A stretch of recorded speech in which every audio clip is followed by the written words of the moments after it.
వరికపుడిసెల lift irrigation scheme phase 1 and 2 ఈ రెండు కూడా 24,900 ఎకరాలు ఆయకట్టు వస్తుంది. 488 కోట్లు ఫేజ్ 1, ఫేజ్ 2 1925 కోట్లు. ఇది కూడా క్లియరెన్స్ అన్ని ఇమ్మన్నాం. అదే మరి ఎక్కడికక్కడ ఎన్విరాన్మెంట్ క్లియరెన్స్ కోసం ప్రయత్నం చేస్తున్నాం. ఇమ్మీడియట్గా ప్రారంభిస్తామని చెప్పి కూడా నేను మీకు తెలియజేస్తున్నా.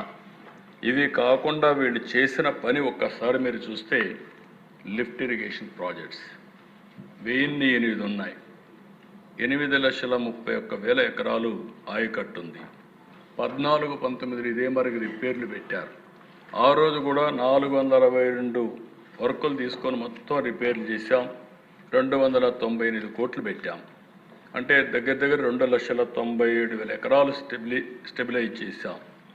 ఈసారి ఒక్క రూపాయి ఖర్చు పెట్టలేదు. 19-24 ఒక్క రూపాయి ఖర్చు పెట్టకపోతే దగ్గర 613 స్కీములు డీఫంక్ట్ అయిపోయినాయి. ఏది పనిచేయడం లేదు. ఈ 613 స్కీములు కానీ చేస్తే 6,29,000 ఎకరాలకు ఇమ్మీడియట్గా నీళ్ళు ఇవ్వచ్చు. 6.5 లక్షల ఎకరాలకు నీళ్ళు ఇచ్చే పరిస్థితి వస్తుంది. దీనికంటే దుర్మార్గంగా ఒకటి లేదు. ఈరోజు దీనివల్ల 725 కోట్లు అవుతుంది. ఏదైనా కూడా ఒకటే మాట చెప్తున్నా, హామీ ఇస్తున్న ఈ హౌస్లో డెఫినెట్గా 725 కోట్ల రూపాయలు ఖర్చు పెట్టి ఈ సంవత్సరమే మళ్ళీ ఇవన్నీ ఆపరేషన్ తెచ్చే బాధ్యత ఈ ప్రభుత్వం తీసుకుంటామని చెప్పి కూడా మీకు తెలియజేస్తున్నాను.